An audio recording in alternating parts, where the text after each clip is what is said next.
నమస్తే, నా పేరు doctor N Subrahmanyam, ayurvedic specialist, Amrutham ayurvedic hospital, Hyderabad.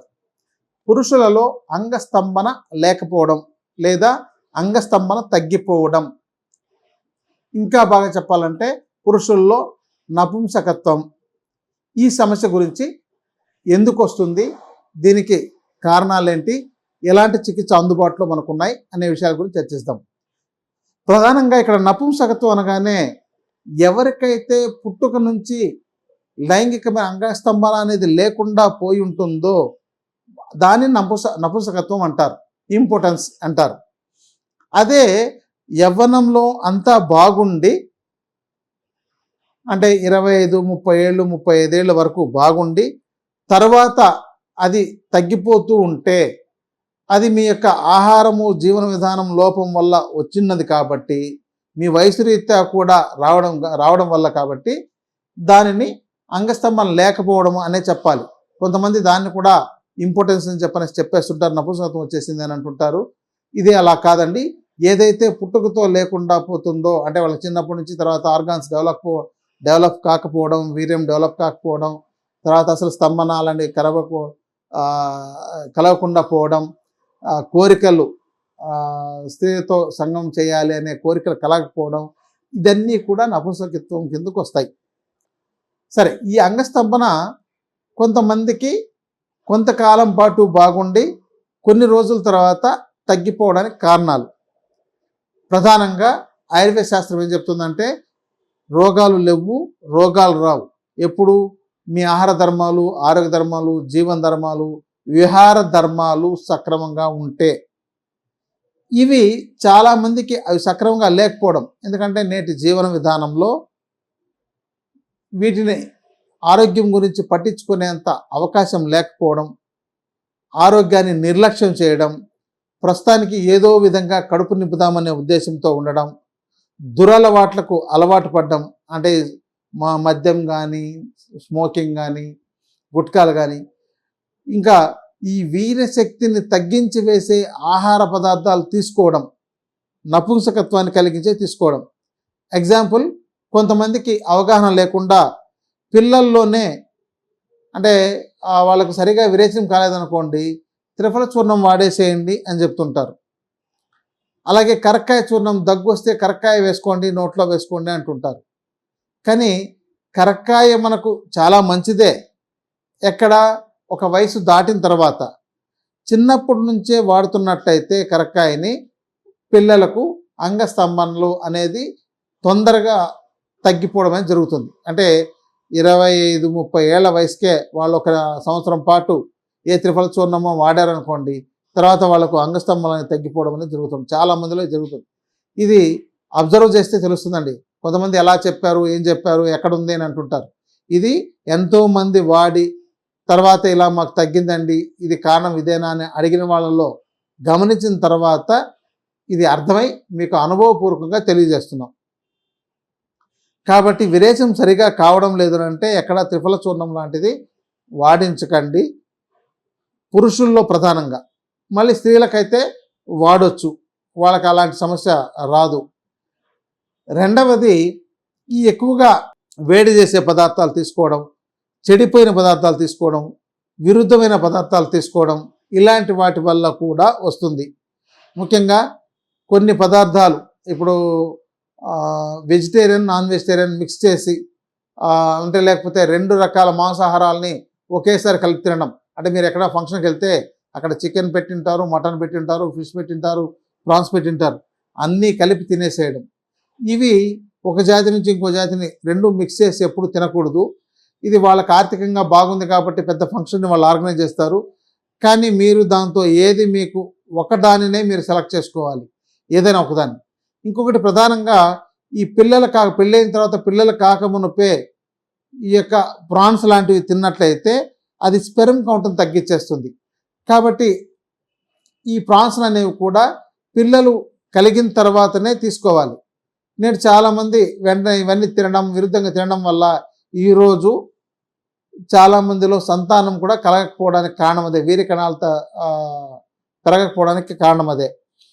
అందుకని ఈ అంగస్తంభాలు పడిపోతున్నాయంటే ప్రధానంగా మీ యొక్క ఆహారము జీవన విధానంలో లోపాలు ఉంటాయి కాబట్టి వాటిని గుర్తించి ముందు వాటిని అధిగమించండి. మీకు ఉద్యోగం కన్నా, రాత్రి మేలుకొని చేసే ఉద్యోగం కన్నా తక్కువ జీతం వచ్చే పగలు పనిచేసే ఉద్యోగం చాలా మిన్న. ఎందుకంటే మీకు ఆర్థికంగా బాగుండొచ్చు కానీ మీ ఆరోగ్యాన్ని పాడు చేస్తాయి.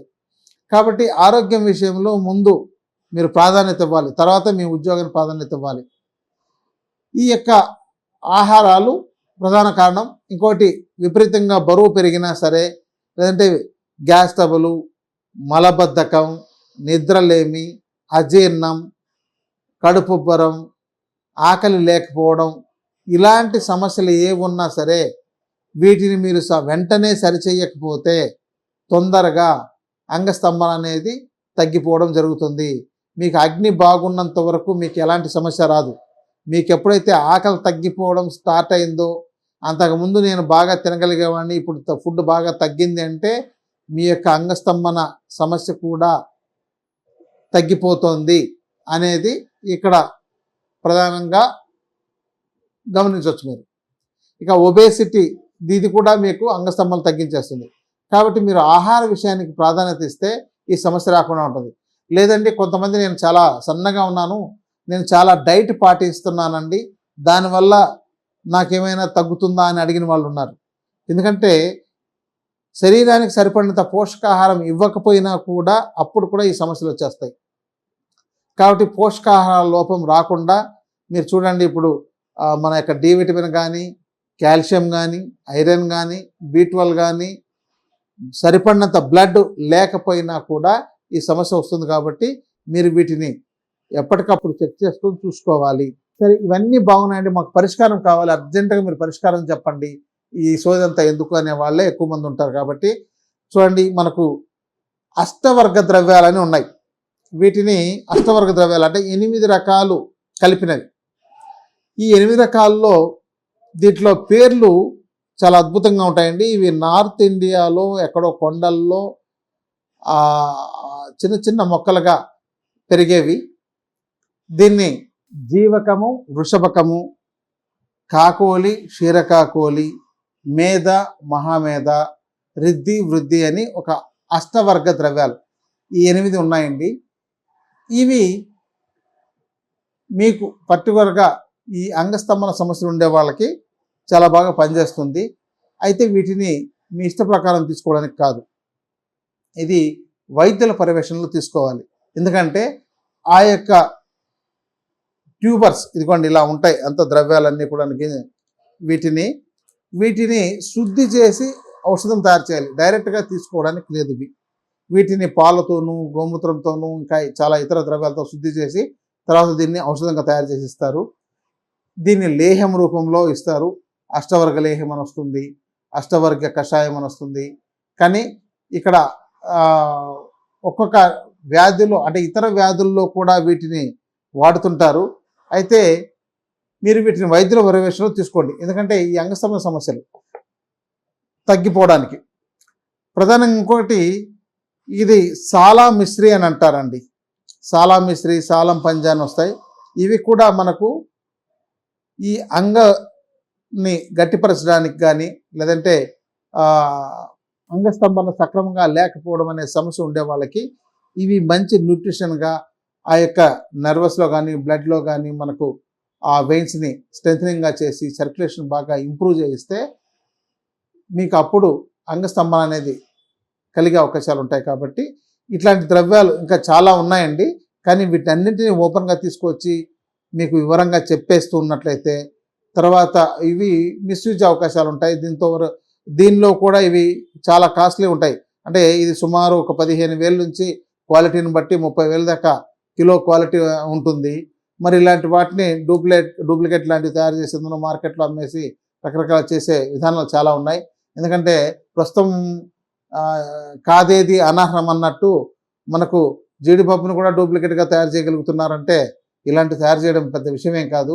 కాబట్టి శిలాజిత్తు ఇలాంటివి కానివ్వండి, అష్టవర్గాలు కావాలండి, లేదంటే కాకోల్ ఈ యొక్క సాలా మిశ్రీ, సాలం పంజా ఇలాంటి ద్రవ్యాలన్నీ కూడా మంచి న్యూట్రిషన్ ఇవ్వగలిగేవి, మన యొక్క నర్వస్ స్ట్రెంత్ని పెంచగలిగేది, మన యొక్క రక్త సరఫరాన్ని సక్రమంగా చేయగలిగేది, లోపల మనకు కొలెస్ట్రాల్స్ ఏమైనా ఉన్నట్లయితే వాటిని కూడా తీసి కరిగించగలగాలి. అంటే మనకు బ్లడ్ సర్క్యులేషన్లో అక్కడ కొలెస్ట్రాల్స్ ఏమైనా పేర్కొన్నట్లయితే దానివల్ల కూడా ఈ అంగస్తంభన సమస్యలు వచ్చే అవకాశాలు ఉంటాయి. కాబట్టి వీటినన్నిటినీ ఒక పద్ధతి ప్రకారం, అంటే మన శరీరంలో శోధన క్రియ ముందు జరిగిన తర్వాత, అంటే లోపల ఉన్న అన్వాంటెడ్ వేస్ట్ అంతా శరీరంలో వాటిని తీసివేసి, తర్వాత మనకు బలహీనమైనవి ఏవైతే ఉన్నాయో వాటిని శక్తివంతంగా తయారు చేసేటట్టు, అంటే లోపల మన యొక్క అవయవాలు కానీ ఆర్గాన్స్ కానీ వీటిని శక్తివంతంగా తయారు చేసి అప్పుడు మనం కొన్ని రకాల ఔషధాలు వాడుతున్నట్లయితే అప్పుడు మీకు తగిన ఫలితం వస్తుందండి.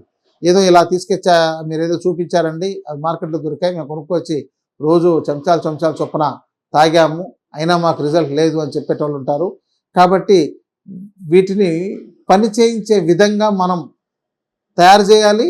అలాగే మన శరీరాన్ని కూడా దాన్ని ఉపయోగించుకునే విధంగా మనం తయారు చేసుకుని తర్వాత వాడుకున్నట్లయితేనే ఇవి ఉపయోగపడతాయి. కాబట్టి పురుషుల్లో అంగస్తంభన సమస్యలను తగ్గించడానికి ఆయుర్వేదంలో కోకొల్లలు ఉన్నాయి. నేడు చాలామంది వీటికి మందులు లేదని, లేకపోతే వాటితో సైడ్ ఎఫెక్ట్ వస్తాయని, లేదా ఇతర సమస్యలు వస్తాయని రకరకాల దురభిప్రాయాలతో ఉన్నారు. ఆ దురభిప్రాయాలన్నీ తప్పు. శరీరం మన ప్రకృతి వాడుకోవడానికి మన ప్రకృతిలో చాలా రకాల ద్రవ్యాలు ఆహార రూపంలోనూ ఔషధం రూపంలోనూ అందుబాటులో ఉన్నాయి. కాబట్టి ఈ శరీరాన్ని బాగు చేసుకోవడానికి ఇవన్నీ ఉపయోగపడేవే, కానీ వాటికి తగిన విజ్ఞానం మీరు నేర్చుకుని ఉపయోగించుకోవాలి. ఒక ఆహార పదార్థాలు మనం తెలుసుకోవడానికి ఒక 70-80 రకాల ఆహార పదార్థాలని మనం ఎలా వండుకోవాలి, ఎలా తినాలి అనేది తెలుసుకోవడానికే కొన్ని సంవత్సరాలు సరిపోవడం లేదు.